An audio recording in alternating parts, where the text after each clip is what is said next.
jëf ci ànd bi ak ñun ci télévision Futurs Médias ñaanal leen semaine u jàmm ak suñuy programme di leen di baalu àq te di leen baal di ñaan yàlla rek li nga xamante ne ni ñu ko fi waxtaanee encore une fois ñu yaakaar ni nit yi dinañ ci jëlee njëriñ di ci profito également di jàll ndax nag gis nañ ci bésu démb bi ki nga xamante ne ni moo di xalif bu Medina Baye di Serigne Cheikh Ahmed Tidiane Niass génn àdduna gis nañ nit la nga xam ni nekkoon na taxawaayam ci fayda bi waaye it fexe islam daal di gën a dëggu ci réew mi ni ko yeneen këru diine yi di defee du ñàkk dinañ ci dellu si ci xibaar yi ak rédaction bi ci kanam tuuti wolof ak français keneen nit koo xamante ne ràññeeku na ci wàllu taxawaayam ci réew mi mu di Mansour Kama mi nga xam ni moo jiite woon confédération nationale des employeurs du Sénégal am taxawaay bu am solo moom itam ngir fexe secteur privé bi suqaliku ci réew mi waaye it ñi nga xamante ne mooy état gën leen delloo seen doyo waaye it bàyyi leen gët ci li nga xamante ne am nañ ko njëriñ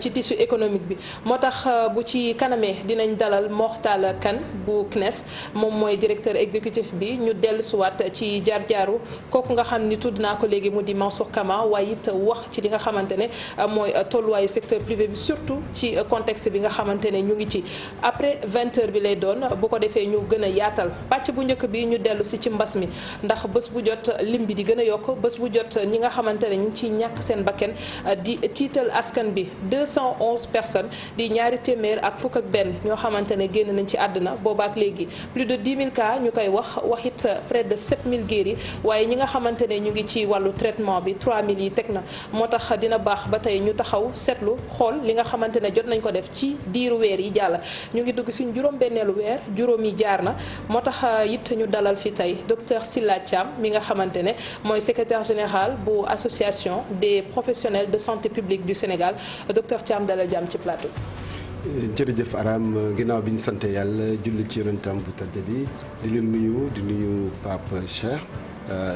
Pape Djibril Fall di nuyu seen téléspectateurs yëpp di profité tamit comme ni nga ko waxee sa njëlbéenu kàddu di jaale kilifa yi nga xam ni ñoo fi génn àdduna di ñaan yàlla xare leen àjjana. allahumma amiin Pape maa ngi lay ziar.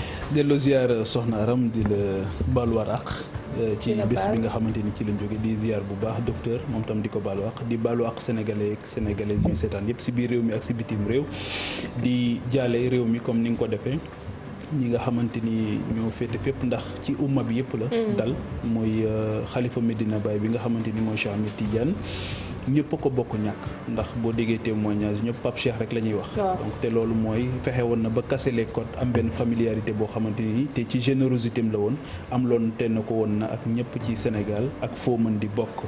keneen ki nga xamante ni tudd nga ko aussi muy une mastodonte tamit du secteur privé national combat am yëpp pour ñu am un secteur privé fort la woon moom it mu xeexal Sénégal xeexal Afrique ba wuy ji sunu borom ñu ñaan sunu borom mu xare ko aljana ak ñi nga xamante ni yëpp Sénégal ñàkk na leen mu nekk ay moment d'introspection tamit ay moment taxaw seetlu ndax ñoo ngi ay keno ñoo ngi leen di ñàkk ci secteur bu nekk gis nga li nga xamante ni dal na keroog ci kaw presse bi muy Babacar Touré gis nga waa Mbëlëxee tamit ñàkk ki nga xamante ni moom mooy seen xalif donc yooyu yëpp nekk mbir yoo xamante ni tamit bu amee duñ ko kii nii rek dafay laaj taxaw seetlu bu am solo jàngat yu am solo enseignement yu am solo waaye ci jamonoy dëy la ñu nekk di ñaan sunu borom subhanahu wa taala fa ñu jëm gënal leen fuuf fi nga xamante ni foofu la jóge te sunu borom jël loxoom teg ko si njabootam ba li nga xamante ni moo doon seen yéene ak seeni mbébét sunu borom dimbali seen njaboot ba ñu am toute la force et toute l'intelligence pour mën ko eggale. amiin yaa rabbi ñu dellu si ci docteur Sylla Thiam ci li nga xamante ne tey moo waral sa teewaay ci plateau bi maa ngi ne sànq dugg nañ ci suñu juróom-benneelu weer ci xeexu mbas mi ndax 2 mars ak ba tey waaye démb la woon ñaareelu fan bi naam bu dee tey amaguñu données ndax tabaski bi moo tax ci fi ñu toll ci wàllu taxawaay ak ministère bi mais tey boo ñu doon defar yow tey bilan ci juróomi weer yi nga xamante ni jàll na ci doxalin bi sénégalais yi balaa ñoo dellu si ci li nga xamante ne moom la état teg. waaw gis nañ ñi mbas bi comme ni nga ko waxee ñu dugg si suñ juróom-benneelu weer am na njàngat yu bëri lim ci def am na li nga xam ni li ma ko waxoon baax na la nga xam ni war nañ ko ci jàngat baax na téye na ko waaye am na li nga xam ni sooxe na te loolu war nañ ko jubbanti loolu moo waral fi mu nekk nii ñu egg fi ñu egg ci tolluwaay ak dayoo mbas mi. lu ci baax ak lan lañu war a soppi ci waaw li ci baax mooy xam nañ mbas mi nan la tëree fii Sénégal xam nañ ko teg nañ ay kuréel yi nga xam ni tamit ak benn système ba nga xam ni noonu lañ ko war a xeexee waane li ci sooxe bari na. bu ma ciy jàpp rek mooy communication bi sooxe na communication bi sooxe ne nit ñi ni ñu waroon waxee ak ñoom waxuñu parce que ci njëlbéen ga dañoo communication bi yëpp dañ ko tegoon ci maanaam tiital nit ñi buñ tiitee nit ñi dañ toog. léegi biñ demee ba nit ñi tiitaangi googu dañ bañ gis lu ñu leen lan wax gisuñu ko nit ñi ci lañ génn bàyyi liñ doon def loolu moo tax ñu naan fi mu nekk relâchement donc communication bi nag war nañ ko taxaw xawlaat lu ñuy wax ak leneen li mooy maanaam ni ñu waroon ñaaxee askan bi ak liggéey ak askan bi ba askan bi jël mbubb yi nga xam ne ñun ñoom lañ bëggoon ñu sol ñun waa kër docteur yi ñu sol ko ba mu jot leen sëkk loolu mooy stratégie communautaire bi dañ ko yéex a def tamit loolu njàngat la nga xam ni war nañ ko di def beneen bi tamit bi ñetteel bi ci laay daanale mooy fexe ba test yi jote fépp. waaw loolu tamit ba léegi test yi maanaam Dakar la gën a jàppandee boo nekkee Kédougou il faut que ñu envoyer sa test feneen pour ñu xam ni te di nga toog lu mat fan wala ñaari fan balaa ngaa jot. docteur da nga ne mbas mi xam nañ ni mu tëddee Sénégal loolu mooy lan. xam nañ ni mu tëddee Sénégal xam nañ ni. ñi koy am ñu ci bëri dinañ wér bu ñu leen traité dañ wér ñu ci bëri duñu am nañ ci nga xam ne duñu génn benn mandarga. loolu mais loolu ñëpp ko xam. waaw adduna bi fi mu jaar yëpp noo ko xam. waaw ñoo xam waaw man nag ni mu tëddee loolu yow bu ko adduna yëpp xamee. waaw ne yow it war nga jàng moo leen wax pensée globale mais agir local mais da ngay xool yow it sa dëkk parce que gis nañ ñi mu reyee yéen dëkk yi reyee wu ko fi. gis nañ ni mu doon ni mu faagaagalee dëkk mel ni France ak Espagne ba ci États-Unis faagaagul fii donc am na beneen ñàngal bi ñu def parce que xam nañ ni. parce que ñun suñu. loolu ci jàngee loolu ci jàngee mooy parce que ñun suñu population ay ndaw lañ te boo nekkee ndaw ci nga mën a gën a mën résister. loolu réalité bi moo ñu génneel loolu. waaw réalité mooy waaw moo loolu dañ ko ci jàngat xam nañ ko ñii gaañ tamit xam nañ ko. xam nga tax ma laaj question boobu mooy booba ba tey dañuy wax ne et la recherche dans tout ça xam nga bu ñu defee juróomi weer dañ naan suñuy chercheur suñuy ñi nga xamante ni ñoo doon xalaat topp mbas mi di ko xalaat évolution bi di ko xool nu muy mutéo di ko saytu bi ñu defee juróomi weer gis nañ ci ne nangam maanaam on a suffisamment appris est-ce qu'on a suffisamment appris ndax jàng nañ ci lu doy lu mën a tax tey par rapport ak question aram bu njëkk bi mooy nit yi ñoo ngi faatu jàpp nañ ne fi mu ne nii est-ce que c'est une question boo xam ne dañ koy poser ndax ñi nga egg ci situation yu grave yëpp ndax dinañ leen delloosi wala ndax dañuy mujj faatu ndax am na foo xam ko fa toll day faatu wala déet yaa ngi dégg ak fan la ñu jëm fi mu ne nii question bi ñëpp di posé wu mooy fan la ñu jëm. par rapport ak mbas mi tey. waaw li nga wax loolu wax nga question bu am solo mooy mbirum gëstu mi xam nga li ma lay wax njàngat yooyu ñu ci njàngat mooy jàng nañ ni ñu ci njàngat mooy. yooyu lañ ci mën a jàngat waaye mbirum gëstu bi dañ ko waroon gën a fulandi war ci def alal ja nga xam ni te loolu xaw na sooxe tamit. parce que fi ñu waroon def recherche ba nga xam ne am nañ kii yëpp argument yëpp.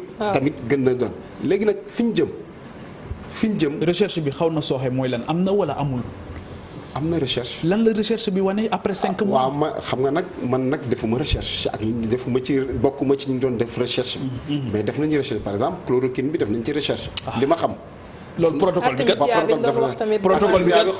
protocole bi kat sëñ bi yéen waxu leen protocole dañoo indi na leen protocole bi la ñuy def ca Marseille sëriñ boobu nekk Didier Raoult ca Marseille moom lay appliquer yéen ngeen jël di appliquer. waaw loolu bu la mën nga ko waxee noonu mën nga waxee nii mais boo gisee lu baax lu ñuy def du sax. parce que protocole xam nga lu tax ñu def ko xam nga lu tax Sénégal def ko. waaw te loolu peut-être waa ministère mën nañu gën a mën li tax Sénégal def ko mooy. li ko waral mooy dañoo am expérience ci chloroquine ñun ñëpp dañ ko doon utiliser xam nañ ko loolu moo tax mu gën a yomb. xeex mbas mi waaye yéen seen kuréel gi santé publique. waaw mbas mi ba mu tàmbalee ba tey. lan ngeen def yéen jéego ngeen dimbalee Sénégal ngir régler lii définitivement. waaw ñun suñuy membre ci kuréel yu nekk lañ bokk nañ ñu ngi ci am ñi nga xam ne ñu ngi ci district yi ñu ngi ci région yi ñu ngi ci ministère. suñu membre yi ñu ngi ci bëri ñu ngi xeex ci ñii ñu ngi OMS. di liggéey. ñii ñu ngi def ci communication comme li may def nii. ñu ngi ci télé bi di wax ak nit ñi yooyu. beneen bi tamit di organiser ay ndaje ay conférence yi nga xam ne dañuy sottante xanaa du dañoo tere dajaloo bi. déedéet webinaire la. webinaire d'accord day ko leeral da nga koy leeral. webinaire la am na ba nga xam ne dañoo invité ki nga xam ne moom mooy docteur Ibrahima Socé Fall di secrétaire général adjoint directeur adjoint OMS sénégalais la. bu nga xam ne moom moo yor mbirum urgence mbas mi ci moom ci loxoom lay. non OMS moom jarul léegi noonu déedéet kooku borom xam-xam la. mu wax ñu indi ci ay njàngat yu bëri tasaare ko def nañ ko ñetti yoon ci même mbirum gëstu traitement yi ak feebar nu muy kii def nañ ko fii ak Université Dakar webinaire yi nga xam ne pour génne xam-xam parce que dañuy def ba yàgg xam-xam ba nga xam ne yëpp wasaare nañ ko ci àdduna dañuy woo ay kàngam. partage d'expérience. waaw partage d'expérience pour que ñu bari ko jariñoo loolu def nañ. lenn loo xamante ne dama si bëgg a taxaw docteur balaa Pape di continuer si logique am dafa am loo xam ne wax nga ko te tey dama bëgg xam encore une fois ndax jàngat bi def nañ ko ci pour mën a wax ne loolu moom moo pesé si balance bi chaque fois dañuy wax ne li mu dese yi ñu am fii bu ñu ko méngaleeg yeneen réew yi ñun peut-être suñu population lu mu jeune moo tax mais Sénégal remarqué nañ ni également. nit yi amuñu culture di dem souvent hôpital di saytu seen yaram et tout. automédication. waaw tey est-ce que mën nañu ne xëy rek daal di ne mag yi rek la nar a faat te gis nañ fi ay exemple ay xale yoo xamante ne génn nañ àdduna wala bokk ci tranche d'âge boobu lañ nekk fan ngeen wékk ne forcément ndaw yi moo tax liñ fi bëri et que am nañ peut-être benn résistance bi moo tax amuñu yenn décès yu bëri te pour ndaw yooyu duñu faral di dem hôpital. non ñun suñu wax loolu. suñu association waxuñu loolu parce que erreur bi ñuy def ci communication moo dañoo jël Covid bi def ko feebaru mag ak ko am diabète c'est grave. mooy stigmatisation ku feebar yaakaar na bu sonnee dee. waaw ak feebaru mag ak feebaru ñi nga xam ne dañoo am diabète déedéet feebaru ñëpp la gis nañ ci am ñi nga xam ne ay jeunes ak ay bébés yu ci gaañu. donc te pour ñëwaat ci li nga wax lim yooyu njàngat bi ñu def gis na fi mu nekk nii boo xoolee ci àdduna junnikaa yoo jël fanweer ak juróom-ñett ñàkk nañ seen bakkan boo ñëwee fii Afrique junnikaay yu rek ñaar fukk ak benn la Sénégal junnikaay yoo jël ñaar fukki ñàkk nañ seen bakkan donc ñun ñu ngi ak Afrique moyenne Afrique ñoo loo ñu yor 21 mais del préciser sur la population testée. sur le nombre de cas waaw. sur le nombre de cas waaw foofu ngay calculer. voilà sur le nombre de cas. donc mais xam nga dafa am cas loo wax léegi ne tant que test yi massiful. tamit waaw dinaa ñëw ci loolu. question bu am solo la léegi boo xoolee Afrique du Sud bi nga xam ne moom moo fi ëppale cas ci Afrique nga xam ne actuellement mu ngi 5e wala 6e rang mondial ci ñi nga xam ne ñoom ñoo ëppale. ay kaawu ay malade si ban population. ci Afrique du Sud ñi nga xam ne ñoom ñoo fi ëppale cas ci Afrique ñoom ñoo fi ëppale cas fi mu nekk parce que egg nañ ci ay 500 000 et quelques cas ñoom boo xoolee seen li mu dese moo gën a néew boo ko méngaleeg ci nombre bi ñu am parce que ñoom boo jëlee junni bu nekk fukki ak juróom-benn ñoo ci ñàkk seen bakkan waaw donc ñun suñu li mu dese mu ngi yokk. parce que boo xoolee fii ak ci ñaari weer wala weer ci ginnaaw. boo xoolee junni bu nekk benn wala lu du ma sax benn li doon gaañu waaye léegi egg nañ ci fukk du ma sax fukk lim junni bu nekk du mat fukk sax li ciy gaañu waaye juróom wala juróom-ñett lay nekk léegi egg nañ ci ñaar fukk. pourcentage bi yokku léegi ñun fan la ñu jëm tey. waaw fi ñu jëm. lan moo nekk ci sunu kanam. waaw xam nga déjà débat bi fi posé woon ñun évoqué nañ ko fi plusieurs fois mooy loolu ñu tuddee pic bi ñu naan pic bi ak si na ministre bi amoon na pigam docteur Abdoulaye Bousso amoon na pigam ku ne am nga sa pic finalement.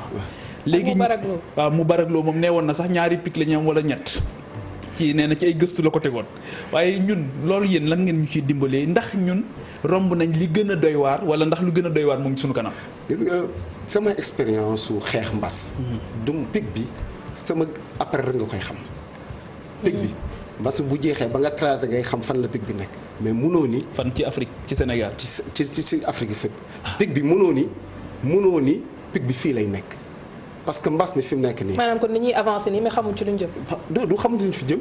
guddi gu bët setagul lañ nekk yow la ñu wax ni. déedéet mënoo fi mu nekk nii. mënoo prédire mën nga def say calcul statistique ni man kat fi mu nekk nii te loolu ay modèle la. da ngay def say modèle ni fii mbas mi toll nombre de cas yi ma am mun naa ni nii lay contamination parce que xam nga ni à peu près ca loolu ni nga koy tegee mooy à peu près xam nga ni benn nit ñaata nit la mën a contaminer def say modèle génne loolu la ñuy statistiques yi peut-être ñoom la ñuy def pour ni cas yi nii lay augmenter wala mais pour nga dessiner pic il faut nga xam ni yow balaa nga xam pic il faut nga ni man de stratégie bi ma tëral su ma demee ba fii war na mën a wàcce cas yi xam nga la te fi mu nekk nii stratégie yi ñu tëral dafa sooxe. xanaa lépp nag bonul am na. déedéet dafa sooxe xam lu tax parce que déedéet bonul de dama ne dañuy sooxe parce que am na li nga xam ne il faut que ñu bi ñu commencé ba léegi. amul benn moment boo xamante ne ni jékki-jékki nañ gis ne nit yi ne mbir yi baax na weer bu jot ñu ne ñu stratégie bi sooxe na bu dul plan de riposte bi ñu teg wala restriction yi ñu jëloon wala ñàkk a forcer nit ñi port du masque chaque jour dina am loo xamante ne jàpp nañ ne nañ ko doxalee baaxul mais yéen fan ngeen nekk. yéen professionnel du loolu ngay wax noonu. du spécificité politique yi balaa ñuy jël décision professionnelle la santé yi ngay wax xanaa. waaw mais c'est que mbas mi liñ ci jàng te du Sénégal rek c'est la première fois ñu gis à un haut niveau dans tous les pays. Ce sont les politiques, les chefs d'État qui ont pris le lead. ñoom ñoo téye ñoom ñoo diriger combat bi. autour d'un mais avec un comité scientifique. avec des experts yoo xam ñoom ñoo ciy nekk. dañ naan président yëpp dañ naan donnons la parole aux experts. waaw voilà waaw mais non dëkk yëpp man la dëkk yëpp. waaw dëkk yëpp. parce que c'est la politique moom mooy jël décision. waaw mooy jël décision yi. waaye ay experts ñoom ñooy est-ce que c'est le cas au Sénégal. waaw man nag xam nga bokkuma ci kuréel gi mënuma ci wax lu sori. mais xalaat naa ni waaw am nañu waaw mais nag bu ñuy jël décision ak nu ñu ko tëralee lu ñu fekkul mënuñu ci wax. ban appréciation ngeen ci am yéen par rapport ak l'organisation même de ce comité scientifique su fekkee ne am na. non il y a un comité de gestion des épidémies. bu nekk ministère am na comité de gestion des épidémies. loolu en dehors de la crise loolu day am. en dehors d'une crise dafa am cellule boo xamante ni moom moo fa nekk di prévoir xëy na bu fekkee ne mbas yi ak yooyu am na mais dañu ne dans ce contexte de crise est-ce que comme niñ ko gisee à l'instar des autres pays yi nga xam qui ont été touchés yeneen réew yi nga xamante ni mbas mi dal na leen est-ce que am na comité d'organisation comité scientifique boo xamante ni autour du président de la République ba nga xamante ni même portage communication bi ñoom ñoo koy amal parce que gis nañ ne ba ci tabaski bi rek gis nañ ne c'est le ministre de la santé moom moo ne bu sañoon ku ne toog këram tabaskee fa ay collègues ministre am sax dañoo dem tabaski ji yaa ngi dégg goon sax tooguñu donc dissonance yooyu di am. où se trouve le problème finalement. voilà c'est-à-dire tu l'as posé il y a des dissonances c'est-à-dire li nga wax noonu il y a des comités autour du président surtout qu'il y a un comité scientifique boo nee ministère il y a le comité national. kan moo jiite comité scientifique boobu. non xaw ma parce que bokkuma ci xaw ma mosuma fekk seen réunion donc loolu peut-être ñi nga xam ne ñoo yor mbir mi ñoo yor mbas mi ñoo nekk ci ministère ñoom wala ñu nekk ñoom ñoo mën a man bokkuma ci suñ kuréel. association bi bokku ci donc ñun mënuñ ci. bokkuñu ci donc li nga wax noonu nag dissonance yooyu moo tax man la sooxe foofu la sooxe yi am. seen ñàkk bokk yi lu war la. waaw du lu war parce que ñun association amul doole wala amu leen solo yéen ci mbir mi am nañ solo. association des professionnels de santé publique ñi ci bokk ñëpp mooy ñi nga xam ni ñoom ñooy def santé publique Sénégal ñoom ñooy former expert santé publique yi te. santé publique Sénégal. léegi ñàkk yi leen ci ñàkk boole bi aram laajte lu ko waral. waaw lu ko waral mais xam nga booy tànn ñun duñ wax boole leen ñu dañuy tànn dañuy woon ñu boole lañ leen ñu soog a ñëw mais duñ ñu toog ni boole leen ñu par force. kon seen ñàkk solo moo tax boole wuñ leen ci xanaa. waaw ñàkkuñu solo de parce que ñun ñu ngi depuis 1999 existé nañ te ñi yoroon suñu professeur Anta Tall Dia xam nga ko. moo yoroon association bi. ci moom la professeur Wane jël. koo xam-xam ko ñi nga xam ne laa wax ñooy formé. expert santé publique yi fii ñoo samp kuréel googu te ñoo koy doxal donc du ñàkk solo. kon yéen bu weesoo webinaire boobu ngeen di def. tey seen contribution. voilà maanaam yéen ban ndimbal ngeen dimbali Sénégal fi ñu li ñu jot a def ak fi ñu jëm tam ban ndimbal ngeen bëgg a ngeen nar a dimbali Sénégal. ñun. xam nga ñun kuréel lañ ma nga xam ne dañuy am suñuy xalaat ak suñuy pexe jébbal ko ministère. nga feebar bi ñu commencé bañ toogee gis nga li ñu def nii prise en charge extra-hospitalière bi woon dañoo bind def projet. bind lëkkaloog ay pour ñu ak ay mairie. pour ñu créer ay sites yi nga xam ne extra-hospitalière pour mën a diriger maladie parce que lii lañ doon pay bi ñu defee projet boobu jébbal nañ ko ministère mais amuñu retour. tontuwu leen tontuwuñ ñu waxuñu fu ñu donc ñun def na ñun nekk pour indi suñu contribution. ci lépp ba tey.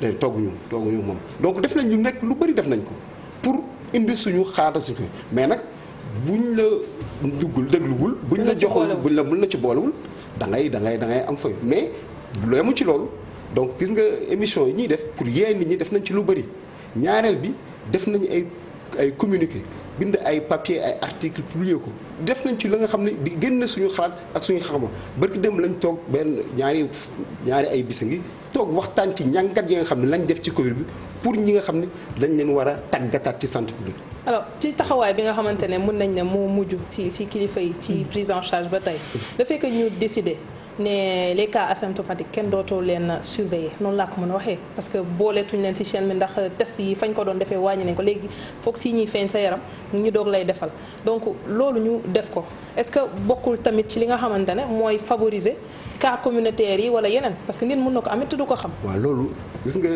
loolu man daal dama xalaat ni dellu ginnaaw la parce que waroon nañ fexe li ma koy waxee test yi gën a yaatu. mais est-ce que am nañ moyen. waaw loolu mais nag. loolu xam nga lu ñu war a prévoir la xam nga def nañ fi budget 1000 milliards ñaareel bi ñun am nañu ay structure hospitalière fi mu nekk nii hôpital boo demoon hôpital Matam lu ñu fa defal test Covid te juróom benn weer war nañ préparer wu ba mën a dooleel hôpital yooyu bañ mën a commencer def test yi donc loolu moom moo tax actuellement mu cher parce que effectivement dañ ko waroon loolu yëpp dañ ko waroon planifier pour fexe ni mbas mi xam nañ ni parce que bi ñu demee ñaari weer xam nañ ni mbas mi jóge gu fi. dëkk yëpp xam nañ jóge gu fi donc ñun waroon nañ fexe ba loolu lépp ñu taxaw ci anticiper ko ba nga xam ni heure bi dina fekk ñu taxaw parce que bu président waxee il faut apprendre à vivre avec la maladie avec le Covid donc man defee naa foofu lañ waroon tëralaat beneen jàngat beneen def taxawul la nga xam ne ku am boo nekkee Ourossogui wala nga nekk Kaffrine doo sori foofu hôpital Kaffrine ngay dem ñu testé la defal la lépp. xam loolu amul fi mu ne président nee na gan gi bëggul ñibbi nee na léegi mu ngi ci kër gi.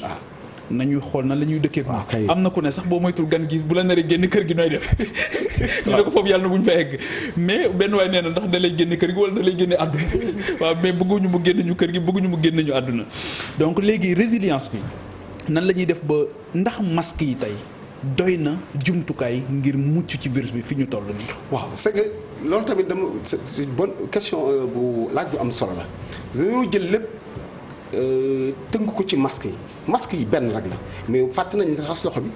raxasu moom kenn waxatu ko léegi. waxatuñ ko. gel yi tamit kenn. waaw te loolu moo ëpp solo raxas loxo yi booy même boo amul masque booy tisoo li nga def nii. booy sëqat nga def nii protégé wu. yooyu war nañ ci gën a mën a insister pour nit ñi ko di ko gën a doxal. waaye masque yi tamit il faut ñu fexe ànd gunge population bi gunge leen pour que ñu mën a parce que masque yi nit ñi wàññi nañ ko takk bi wàññeeku na lool mais nag loolu li ko indil dafa am li may wax na rek mooy sooxe yi rëq yi am ba mu am problème de confiance. léegi am na leneen loo xamante ni aussi ça m'intéresse beaucoup laaj nañ ko sax bi ñuy waaj a dem ci tabaski bi ñu ne bu fekkee ne Dakar mooy épicentre feebar bi maanaam Dakar fii ne ci réew mi am na ndax ñëpp tabaski na. waaw kay moom laa foofu laa jëm ñu ne Dakar fii la feebar bi wulee ñaay mais d'accord ñu ne gis nañ ne que réew yëpp fu nekk épicentre maanaam fu feebar bi gën a bëri dañ koy tëj. maanaam dañuy xool nu ñu ko géej léegi ñu gis ci biir tabaski bi ñu bàyyi nit ñi dugg ci seen i horaire dugg ci seen i bus jóge Ndakaaru dem julli ji ndax loolu moo doon mesure bi nga xamante ni moom la ñu waroon jël wala ndax dañoo seetaan nit ñi ne leen lu golo xam boote doomam. loolu lañ ko waroon waajal xam nañ tabaski day ñëw xam nañ ni ubbi nañ. nit ñi dañ tabaski dañ ko waroon waajal am na ay mesures ya nga xam ne jëloon nañ ko ci transport jëloon ko ci nit ñi dem bëgg dikk bi.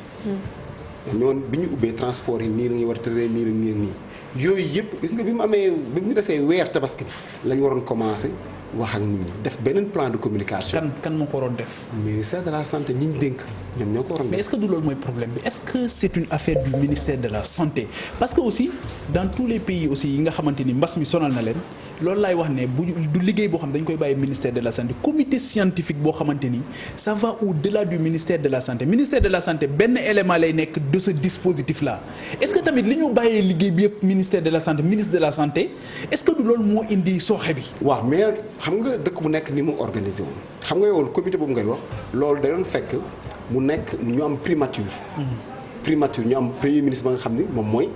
coordonné loolu. kon loolu tamit problème waaw nga xam ne structure ba nga xam ni voilà mais mënoon na rek actuellement peut-être secrétaire général mu am structure ba nga xam mais loolu terewuñu mais mbirum santé la ñuy wax donc il faut ñoom ñooy jiitu ñeneen ñi xëcc ñeneen ñi mais li nga wax loolu lu am solo gis nga kuréel yëpp fi mu nekk nii kuréel yëpp la ñu war a boole. gis nga maa ngi multisectorialité waaw multisectorialité dafa am solo xëcc même nañ wax loo fi mu nekk nii. gëm naa ni président de la République war na waxaat.